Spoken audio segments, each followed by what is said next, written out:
To pass the popcorn because it's the summer movie season and there are some big films already on the silver screen. Feature everything from superheroes, even one of Pittsburgh's favorite everyday heroes, Mr. Rogers. Here with a look at coming attractions, KDK resident movie critic, Drew Moniot. Dr. Drew, nice to see you. Hey, good to see you, Rick. Thank you very much for being here. And we're already well into this summer movie season, even though summer doesn't get here for a couple of more weeks. Yes. What's hot? What's working? Well, let's face it, we've already had Black Panther in theaters, Avengers Infinity War doing great at the box office, quickly surpassed the $1 billion mark worldwide, and then followed by Deadpool 2 with Ryan Reynolds, also doing well. These are gangbuster movies making blockbuster money.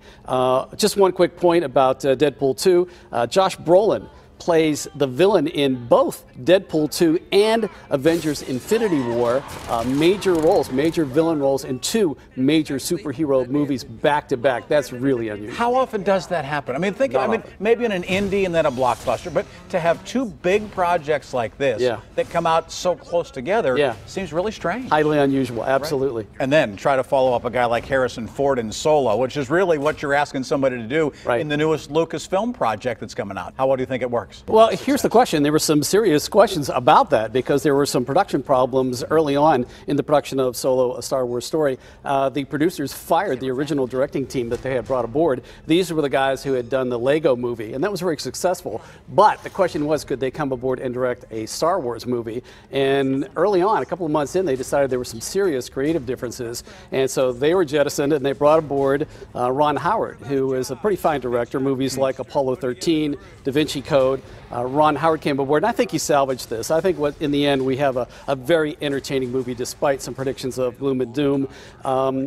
The other question was Alden Ehrenreich, the young actor who's playing the young Han Solo, who was originally played by Harrison Ford. Those are big shoes to step into. This was the role that made Harrison Ford famous. So to try to come aboard and play a young version of that character, I think was a tall order. But I think he does a very respectable job. Movie co-stars Woody Harrelson and Emilia Clarke, who is from Game of Thrones. The other key ingredient here, I think, is Lawrence Kasdan, the co-writer of this. His credits also include The Empire Strikes Back and Indiana Jones. So he is an A-list writer. I think what this movie has going for it is a really solid story. And somebody who's written for the character that would have been played before. Absolutely. Yeah, a little trivia here, too. This opened on May 25th, 41 years to the day that the original Star Wars movie opened. And now Solo is out in theaters. And I think the one that a lot of people, certainly in Pittsburgh, but I think it's also safe to say it's getting a lot of national attention, is the Fred Rogers story. Absolutely. Knowing that that's coming to theaters, June 8th is going to be. First of all, before we even get to that, tell me about your experience with Fred. Oh, interesting. I met him years ago. His production group, Family Communications, wanted to hire us to film a segment that he wanted to do on location. That was kind of unusual for them. But he wanted to do a segment on location at Children's Hospital in the emergency room. Okay. And so they hired us to spend a couple of days with him there, and I got to talk with him in between setups. And I wasn't sure exactly who I was going to be meeting. You know, was Fred the guy that you saw on, Mr. Rogers' Neighborhood? Yes. Was there a whole different personality? You just didn't know. But he was the very soft-spoken, genuine guy that is Mr. Rogers. There's no question about it. And it was a really enjoyable experience. I will say this, couple of anecdotes. A couple of months after the show aired, after that segment aired, I received an envelope in the mail that was about this thick from Family Communications that was filled with Xeroxes of letters from parents of children who had seen the show and then had to go to the emergency room or a doctor, and they were so thankful that the kids weren't traumatized because they had seen the show, and Fred had kind of walked them through that. They had an anticipation of what to expect. Absolutely, it made all the difference in the world. And then a couple of years after, many years after that, when Fred passed away, I was in my car listening to National Public Radio, and they were replaying an interview with Fred. And the interviewer said, "What are your recollections? Any moments that really kind of stand out in your mind?" And he immediately started talking about this segment at Children's Hospital, and I was just amazed. And he said that it meant so much to him because as a child, he was terrified of doctors and hospitals, and he really wanted to do something to address that. So then tell me about this brand new documentary about Fred, Won't You Be My Neighbor? Yes, this is from Focus Features, and it's told in the words of Fred Rogers, his family, his friends, his co-workers. A very well-researched movie, well-balanced, well crafted. This is an exceptional film. I've seen it twice already. I absolutely would go back and see it a third time. Highly recommend this. It's a fascinating movie. Highlights, of course, from the Mr. Rogers' Neighborhood show. And it really digs deep. It's thoughtful, it's emotional, it's a wonderful tribute to a really remarkable man. And again, his ability to connect with kids in a meaningful way. This is what really was a game changer for Fred Rogers. He's a respected pioneer in the early days of children's television. When you think about it, and think about the things they were doing back then, you know, most children's TV involved, you know, clowns and pies in the face and silly songs and that kind of thing. And Fred, who was an ordained minister, looked at all this and said, you know, there's the potential here to do so much more. You know, we can really reach out and connect with these children about things that they really want to know about. And so he took things in a totally different direction. He scaled everything down. His show was really kind of pared down and quiet and very personal. But he really had this ability to reach out and do something that I don't know that anybody else has ever done. There's always a lot of, you know, kind of flashy moments in kids' television, but he really, I think, focused on the things that were important to them. And I think that is his lasting tribute. And the fact that it all happened here in Pittsburgh at WQED is just remarkable. And again, I want to say that this movie is so well researched, so well balanced, so well crafted. Absolutely, every Pittsburgher should see it. Everybody should see it. A really remarkable man. Seeing some familiar faces, Margie Whitmer and some of the folks there that played such a huge role in the success of that over the years. It's all of Fred's words, and his colleagues, his family, you know, pretty much tell the story, but it's just a remarkable movie. Just seeing the script of Mr. Rogers' Neighborhood on the screen brings back great memories, doesn't it? Yeah. Ocean's 11, Ocean's 13, now Ocean's 8. We're going back in time. It's not guys, it's ladies. Yeah. I mean, is there more in terms of the changes with that blockbuster?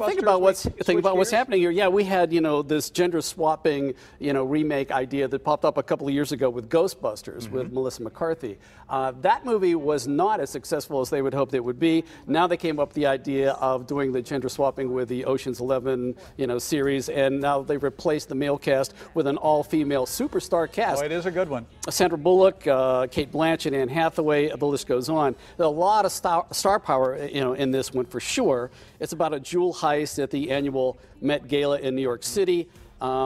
Let's remember, too, that, you know, all this traces back to the original Ocean's 11 movie that was done in 1960 with Frank Sinatra, Dean Martin, Sammy Davis Jr., the original Rat Before Pack. George Clooney was involved. Absolutely. In the So that was already a remake when they did those movies, you know. But we'll see how this one works out. It sure has a lot of great, you know, star power here, and probably worth seeing just for that. From superstars to more animation, because we go back to The Incredibles and sort of take another run at that. But it's been a long time since the original. Why so long? Why did it take so long? This is from director Brad Bird, who made The Incredibles back in 2004, the original movie. He said he would only do a sequel if he could come up with a story that was as good or better than the original. And the original earned over $600 million at the box office. Huge success. So he brought back, he finally got the story together. Craig T. Nelson is back. Holly Hunter is back. She, of course, attended CMU, the drama department here years ago, back in 1980.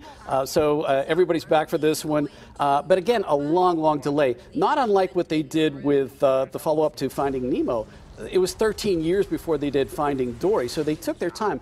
This is from Pixar Animation. I have to give them so much credit for not rushing through projects. I mean, they really take their time.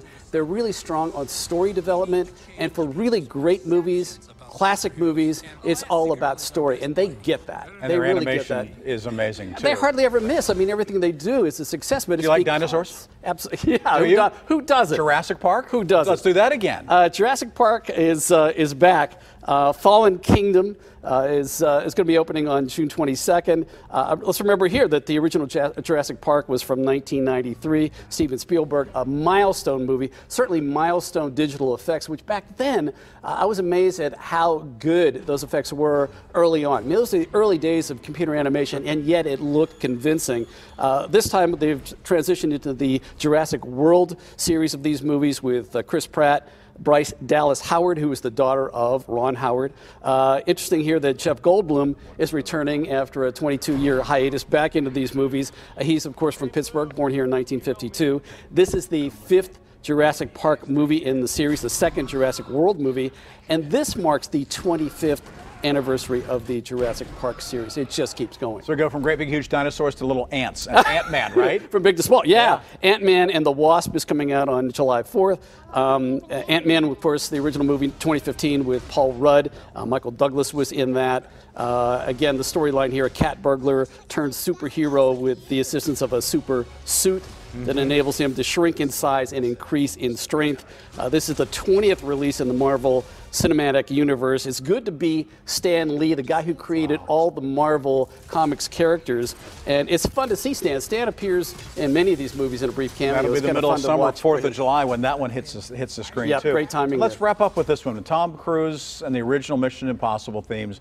And yet, here we go again with yet another one of the Mission Impossible. Mission Impossible Fallout. This is the 6th installment in that series with Tom Cruise, being directed by Christopher McQuarrie, the guy who directed Jack Reacher when they were shooting with Tom Cruise here in town a few years ago. Yep. The breaking news here was that Tom Cruise broke his ankle while doing a stunt, a wire stunt, when he was trying to jump between two buildings, and that had him out of production for about 2 months while he was recovering. They used that shot, by the way, in the movie trailer. I was surprised whether or not that would ever, be actually shown, but apparently a painful experience and a reminder of just how dangerous stunt work can be. You don't ever sleep in the summertime, do you? There's Hardly. so many movies. That's right. True. Thank you very much. Hey, thank you. Good to see you, Dr. Drew Moniot, talking to us about films and what's going on. Our resident KDK movie reviewer and member of the Broadcast Film Critics Association, head of our KDK TV production team as well. Certainly appreciate him being here, talking about all things on the movies.